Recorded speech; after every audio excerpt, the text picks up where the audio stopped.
So I wanted to start this thing with just a little bit of excitement on the guitar. I'm just muting the strings and something like this.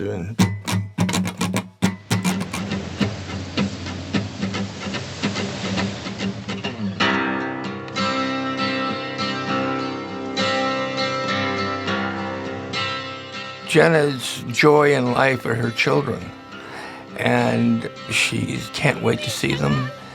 And she's out in the middle of Hollywood Boulevard waiting for the bus, and she's just anticipating. And I just came in with kind of linear thing that carries the excitement to the kids getting off the bus and all that excitement that's going on.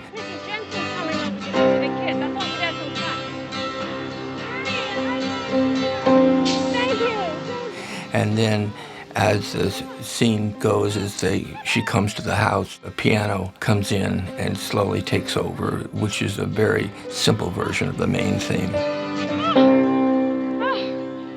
Look who won. Did you win or did Angela win? Oh, cheater.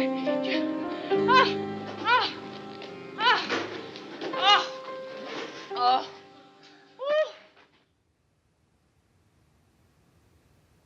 John had been working on Woman Under the Influence all through Minnie and Moskowitz. One day, he called me up, and he told me the whole story. It took an hour and a half, and just laid everything out, and talked to me about this woman. He became this woman. And then he says, I want you to do the music on this, and I want you to do it on piano. I don't play piano. Rent one. And I said, are you serious? He said, yes, I know you can do it. I know it. So Peter Falk gave me his dressing room out at Universal, and we moved in a piano. And that's where I went every day.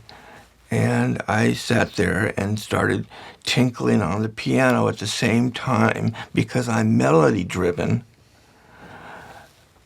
It was easy for me.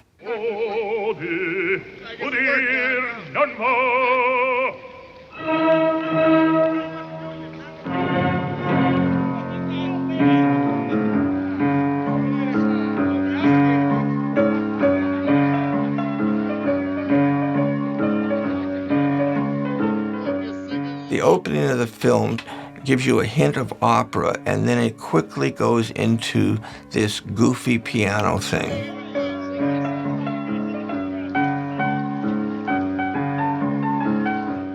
I was seeing Peter. Simple as that. That was how I saw Peter.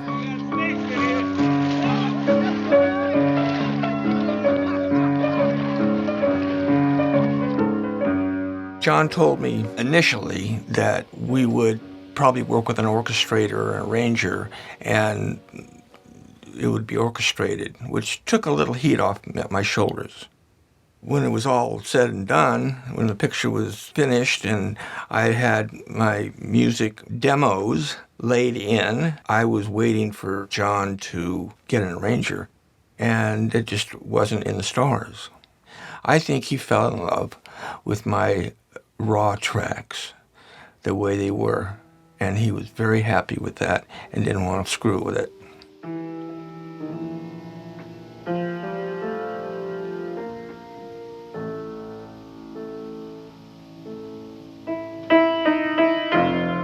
The music from Woman Under the Influence is basically about love. It's about loving somebody, loving your family, loving them no matter what. It's about betrayal. It's about deep loss. There's part of it that is traumatic, that those heavy chords I was playing somewhere in the middle is deep loss. You know, we carry those things around with us. Most of the time, I've found that the people that either betrayed you or hurt you were doing the best they could, the best they were able to do. And so when you can accept that, that's pretty neat stuff. And I think that's what John saw in a lot of his characters. They were all deeply flawed people, but the love between Mabel and Nick, that little beautiful thing they had with all the crap and denial and neurosis, there was a connection there. And that's what was important to John. You know, I'm really nuts. Oh, tell me about it.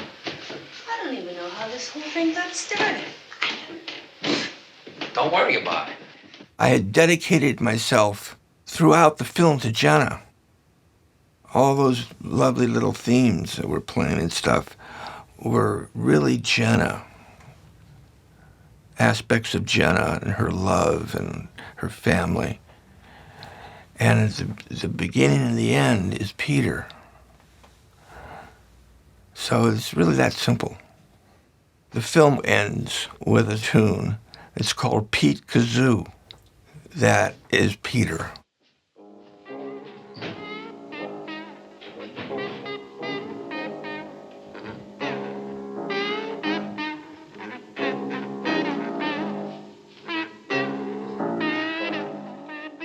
Ted Mann had given us some offices on the second floor above the Wilshire Theater on Wilshire and La Cienega. And we were all very hopeful because the Academy Awards were coming up. We barely got the film out in time, to get for nominations and all that. And we'd had a tough go of it. Our lab accounts had been cut off during the making of this. We've been picketed by the unions. Places that he used to go for money were no longer available. It was a rough go. We really had a rough go of it. And then the Academy Awards were announced, and we got 2 nominations. Jenna Rollins for Best Actress, John for Best Director. And I remember the sun was just going down, so it was probably 5 or 6 o'clock. And I was in John's office. And if you stepped out the window onto the fire escape, you were right near the marquee. And there was a woman under the influence on the marquee. And John said, Bo, go get a couple of furniture pads. And I went and got a couple of furniture pads. He got a bottle of cognac. We went out on the fire escape, and he brought 2 shot glasses. And he poured one for me and one for himself. And he looked at me with that wonderful smile of his. And he lifted his glass out over the city. And he looked at me and he said, fuck 'em. I'm so lonely, so lonely without you. And I hold dear the memory of you gave to me. Come to me.